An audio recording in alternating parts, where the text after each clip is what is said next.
Assalamualaikum warahmatullahi wabarakatuh. Pertama-tama perkenalkan nama saya Elisa Yena Febrina, NPM 2141158.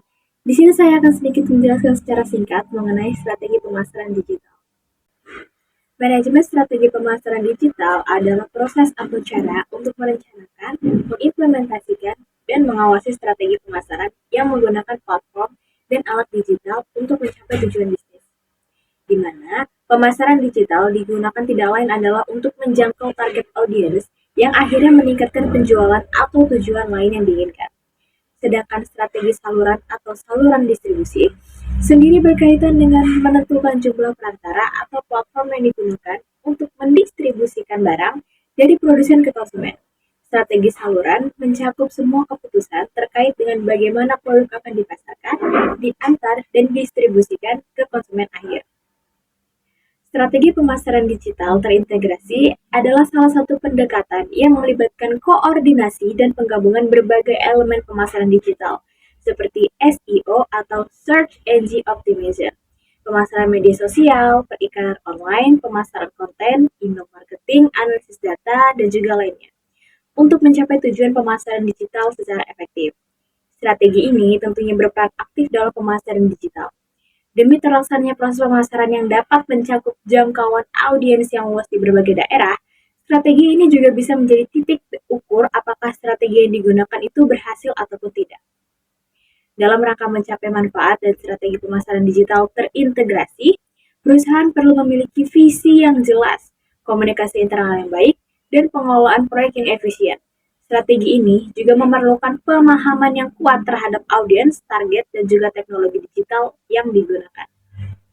Struktur strategi pemasaran digital adalah salah satu kunci keberhasilan sebelum memasarkan suatu produk, baik itu barang ataupun jasa, di mana struktur tersebut dapat dibangun dengan cara yang pertama, tentukan tujuan digital, di mana kita perlu melihat platform digital mana yang ingin ditingkatkan. Apakah kita akan meningkatkan pemasaran di media sosial, atau mencari peringkat SEO, atau hal lain sebagainya. Kedua, kenali audiens. Lihat kepada siapa produk kita ditunjukkan.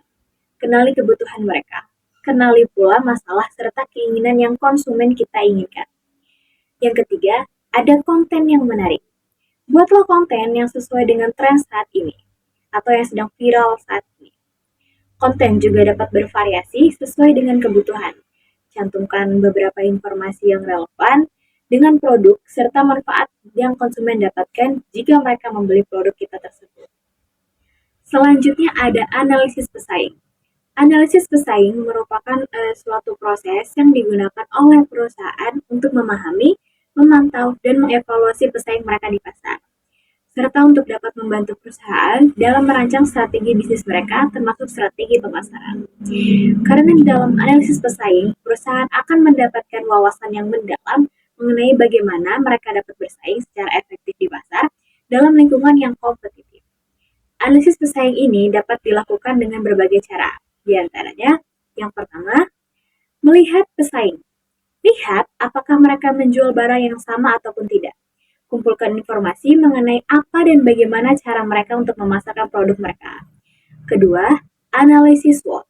Lihat SWOT yang kita dan pesaing miliki.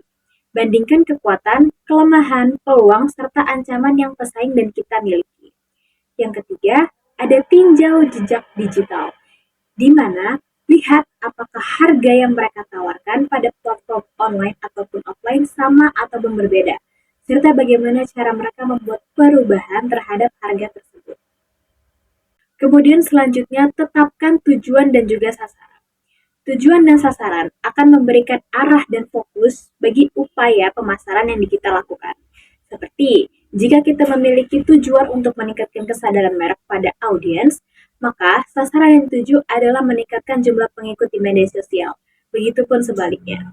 Tujuan dan juga sasaran ini merupakan salah satu elemen penting di dalam strategi pemasaran digital, di mana kita akan menentukan tujuan mana dari perusahaan kita ataupun produk yang kita miliki, serta sasaran yang mana yang paling tepat untuk produk yang kita miliki. Selanjutnya ada perumusan strategi. Perumusan strategi adalah salah satu cara untuk melibatkan pemikiran dan perencanaan tentang bagaimana kita akan mencapai tujuan dari sasaran tersebut. di mana disinilah kita akan mengetahui seberapa besar pemahaman kita terhadap target audiens, standar branding, penentuan anggaran, penyusunan konten, jadwal peluncuran, pelatihan tim, serta evaluasi risiko. Kemudian setelah dirumuskan strateginya, terdapat implementasi strategi, di mana kita akan memulai menjalankan rencana pemasaran yang telah disusun tersebut, di mana hal ini juga memerlukan koordinasi, eksekusi yang tepat, serta pemantauan progres, baik itu dari tim dan sumber daya, pelaksanaan konten media sosial, konten email, atau optimasi SEO, atau lainnya. Selama pelaksanaan, kita akan menghadapi tantangan dan peluang yang mungkin memerlukan penyesuaian. Kuncinya adalah memiliki fleksibilitas dan kesediaan untuk merespon perubahan di dalam lingkungan pemasaran dan perilaku konsumen. Kemudian selanjutnya kita harus menilai proyek-proyek digital yang berbeda. Menilai proyek-proyek ini adalah salah satu kunci untuk pengenalan proyek dan investasi di dalam strategi pemasaran digital, yang memungkinkan untuk mengidentifikasi proyek-proyek yang berpotensi untuk memberikan hasil yang signifikan, di mana kita akan melihat analisis resiko yang mungkin saja terjadi, menetapkan kriteria produk, manfaat, dan biaya, sumber daya, serta jangka waktu dari setiap proyeknya.